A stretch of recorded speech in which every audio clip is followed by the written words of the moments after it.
ओम शांति। मैं योग युक्त आत्मा हूँ।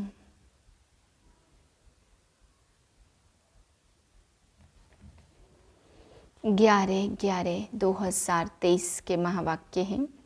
आज बाबा मुरली का महत्व समझाते हुए बताते कि मुरली में है खुदाई जादू। बाबा कहते जो मुरली है यही जादू करती मनुष्य से देवता बना देती है। यह तुम्हारी कमाई का साधन है। मुरली का कदर करते उनकी कमाई जमा होती है। फिर बाबा समझा रहे इस संसार में फ्लड्स होंगी, अर्थक्वेक होंगे, बहुत बीमारियां आएंगी, क्योंकि सारी धरनी को खाद मिलनी है और ये धरनी अच्छा अनाज पैदा करने के लिए तैयार होनी है। इसलिए बाबा कहते हैं यह सृष्टि अब समाप्त होने वाली है। फिर बाबा समझा रहे हैं कि तुम बच्चे इस बाप को याद करते हो, उसके श्रीमत पर चलते हो, पर अचानक माया आती है तो मन मत पर चलते और मन मत पे चल के आश्चर्यवत भागंती हो जाते हैं। तो बाबा कहते जो ये भी नहीं जानते कि भगवान आकर के पढ़ा रहा है, स्वयं बाप आकर के श्रीमत दे रहे हैं और उस श्रीमत को भूल करके भी आश्चर्यवत भागंती हो जाते हैं। मीठे बच्चे, जितना तुम बाप को याद करेंगे उतना तुम्हारी बुद्धि का ताला खुलता जाएगा। जिन्हें घड़ी घड़ी बाप की याद भूल जाती है वह है अनलकी बच्चे। प्रश्न है खाता जमा करने का आधार क्या है? सबसे बड़ी कमाई किस में है? उत्तर है खाता जमा होता है दान करने से। जितना तुम दूसरों को बाप का परिचय देंगे उतना आमदनी वृद्धि को पाती जाएगी। मुरली से तुम्हारी बहुत बड़ी कमाई होती है। यह मुरली सांवरे से गोरा बनाने वाली है। मुरली में ही खुदाई जादू है। मुरली से ही तुम मालामाल बनते हो।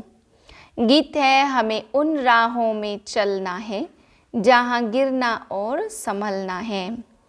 ओम शांति। रूहानी बाप समझा रहे हैं बच्चों को कि बच्चे गिरना और संभलना है।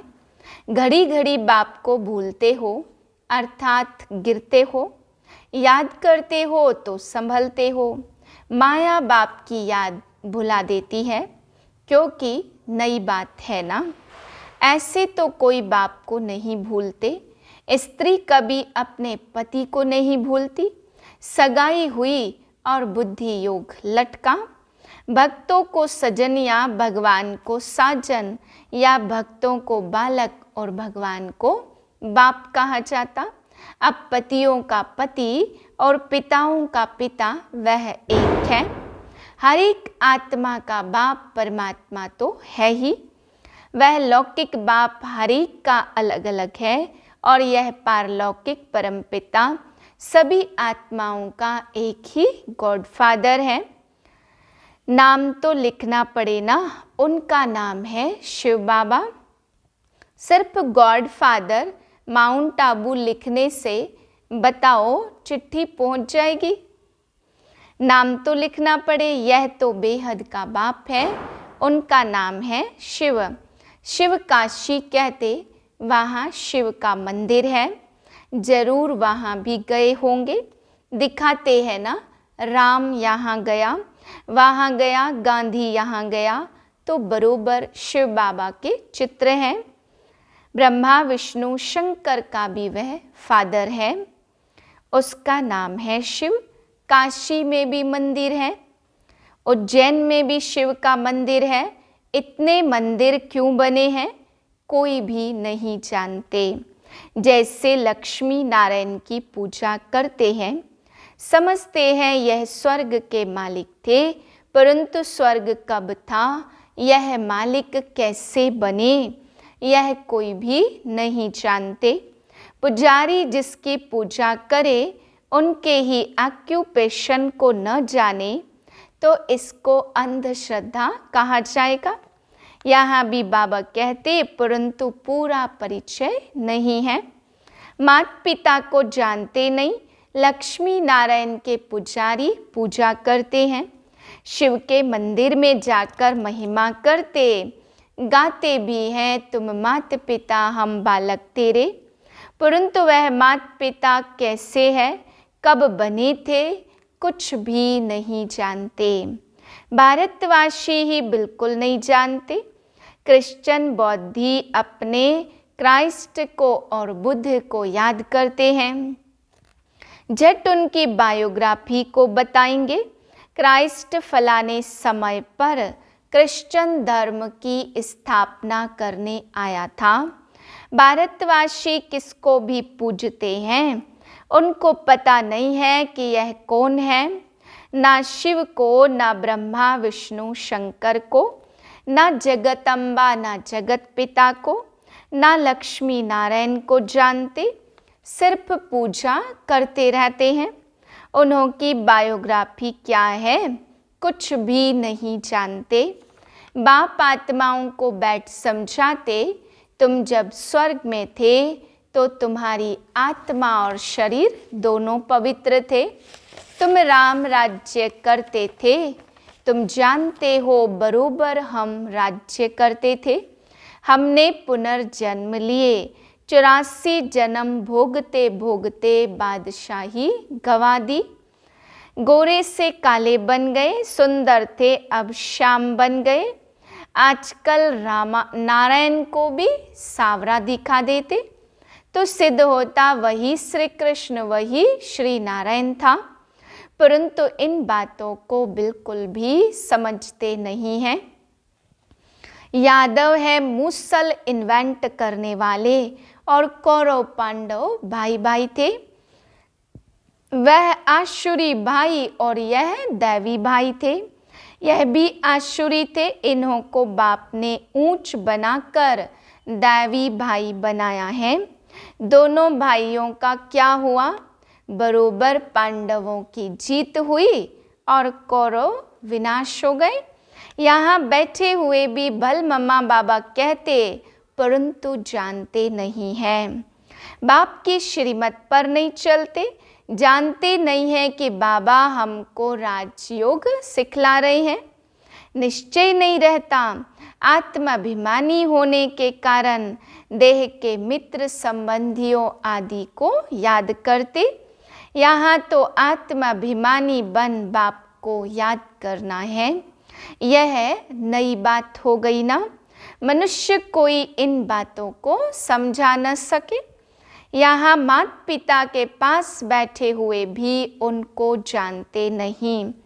यह वंडर है ना, जन्म ही यहाँ हुआ फिर भी जानते नहीं, क्योंकि निराकार हैं। उनको अच्छी रीति समझ नहीं सकते, उनकी मत पर नहीं चलते तो फिर आश्चर्यवत भागंती हो जाते हैं, जिससे स्वर्ग का 21 जन्मों का वर्षा मिलता। जिनको नहीं जानने से भाग जाते हैं। जो बाप को जानते उनको बख्तावर कहा जाता है। दुख से लिबरेट करने वाला तो एक ही बाप है। दुनिया में दुख तो बहुत है ना। यह है ही भ्रष्टाचारी राज्य। ड्रामा अनुसार फिर भी 5000 वर्ष बाद ऐसी भ्रष्टाचारी सृष्टि होगी। फिर बाप आकर सतयुगी श्रेष्ठाचारी स्वराज्य स्थापन करेंगे। तुम मनुष्य से देवता बनने आए हो। यह है मनुष्यों की दुनिया। देवताओं की दुनिया सतयुग में होती है। यहाँ है पतित मनुष्य, पावन देवताएं सतयुग में होते हैं। यह तुमको ही समझाया जाता। जो तुम ब्राह्मण बने हो, जो ब्राह्मण बनते जाएंगे उनको समझाते जाएंगे। सब तो ब्राह्मण नहीं बनेंगे। जो ब्राह्मण बनते वही फिर देवता बनेंगे। ब्राह्मण न बना तो देवता बन न सके। मम्मा बाबा कहा तो ब्राह्मण कुल में आया। फिर है सारा पढ़ाई के पुरुषार्थ पर मदार। यह किंगडम स्थापन हो रही है और इब्राहिम, बुद्ध आदि कोई किंगडम स्थापन नहीं करते, धर्म स्थापन करते। क्राइस्ट अकेला आया, किसी में प्रवेश कर क्रिश्चियन धर्म की स्थापना की। क्रिश्चियन धर्म की आत्माएं ऊपर में हैं और आती रहती हैं। अभी सब क्रिश्चियंस की आत्माएं यहाँ पर हैं। अभी अंत में सबको वापस जाना है। बाप सभी का गाइड बन सबको दुख से लिबरेट करते हैं। बाप है ही सारी ह्यूमैनिटी का लिबरेटर और गाइड। सब आत्माओं को वापस ले जाएंगे। आत्मा पतित होने के कारण वापस जा नहीं सकती। निराकारी दुनिया तो पावन दुनिया है ना।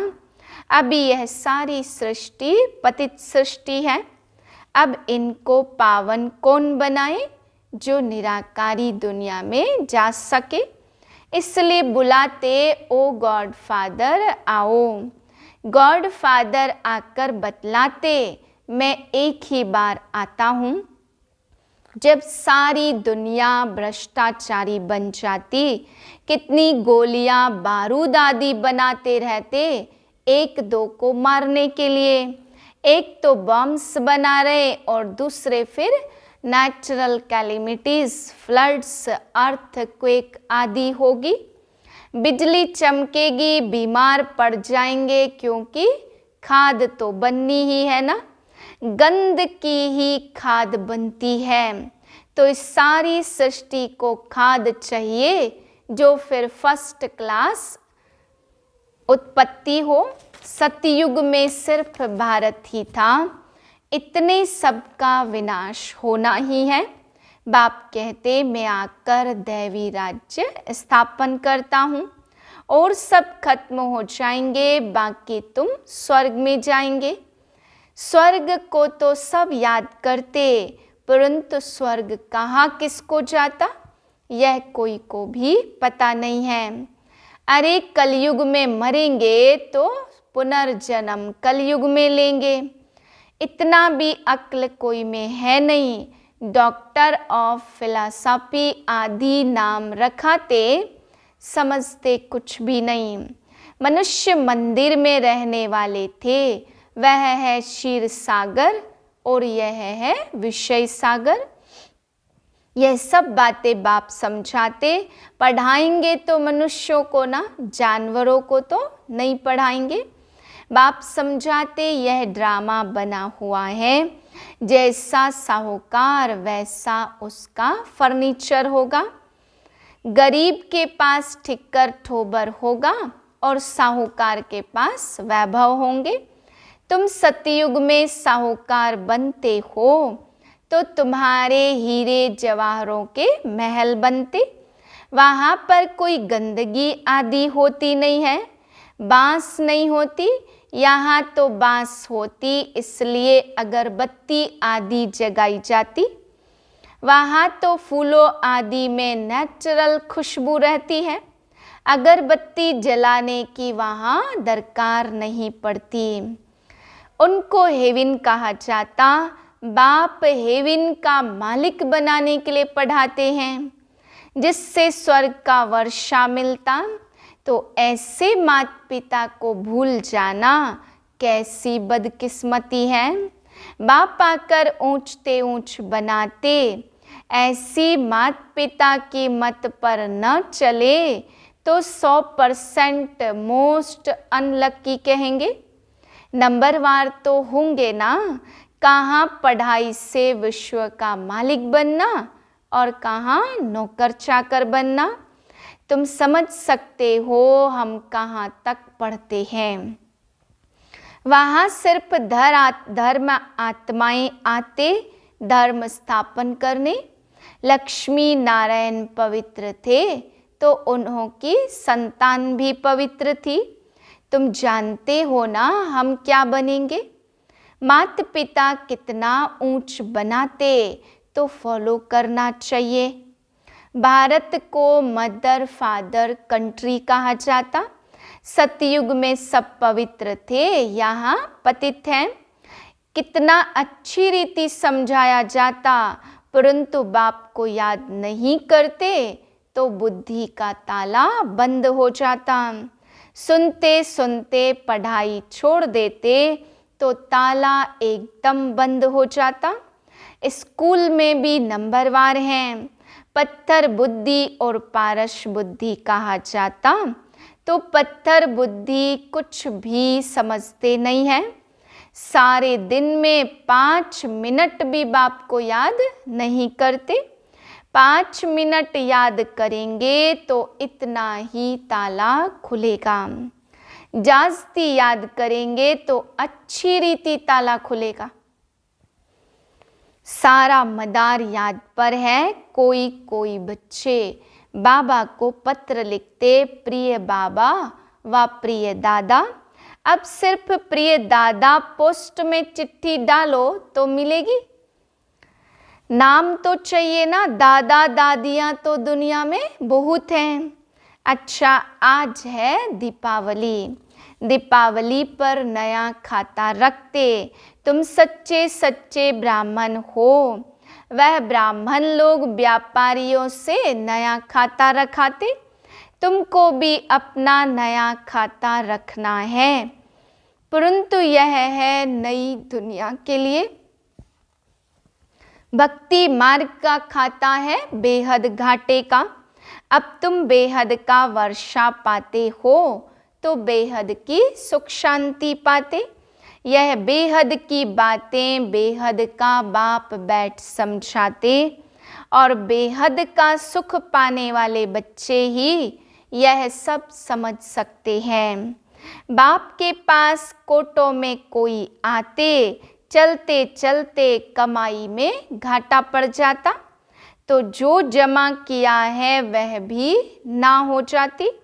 तुम्हारा खाता वृद्धि को तब पाता जब कोई को दान देते हो।